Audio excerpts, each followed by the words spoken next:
नमस्कार, आप देख रहे हैं गुड मॉर्निंग टीवी और मैं हूं आपके साथ कंचन। सत्र 2018-19 में संकुल केंद्र लालगांव में कार्यरत अतिथि शिक्षकों के वेतन में अनियमितता के निराकरण करने के लिए कमिश्नर कार्यालय को ज्ञापन सौंपा गया।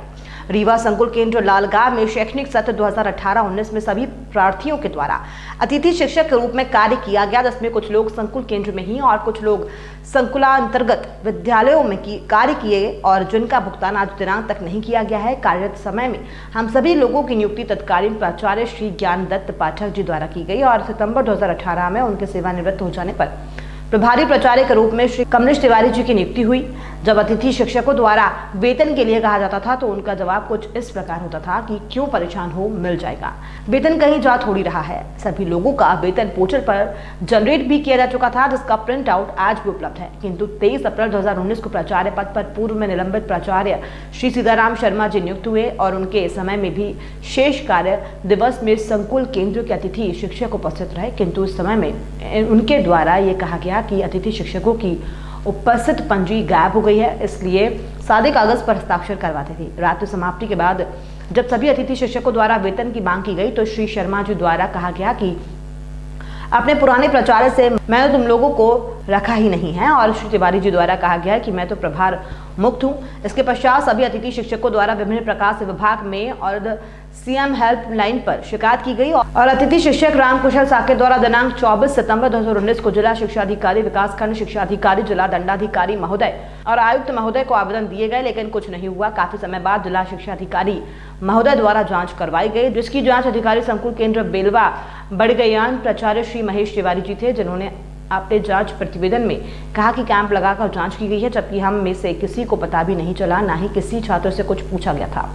श्री तिवारी जी द्वारा की गई जांच और प्रस्तुत जांच प्रतिवेदन के आधार पर 27 अतिथि शिक्षकों में 16 को पात्र और 11 अतिथि शिक्षकों को अपात्र बताया गया और जिला शिक्षा अधिकारी महोदय द्वारा पात्र लोगों के वेतन आहरण का आदेश दिया गया।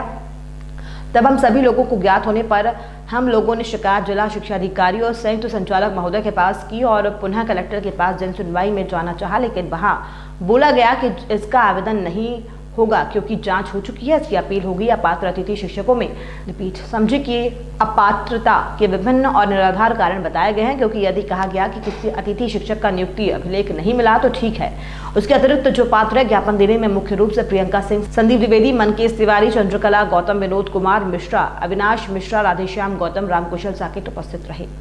जी, कार्यकर्ता हूँ।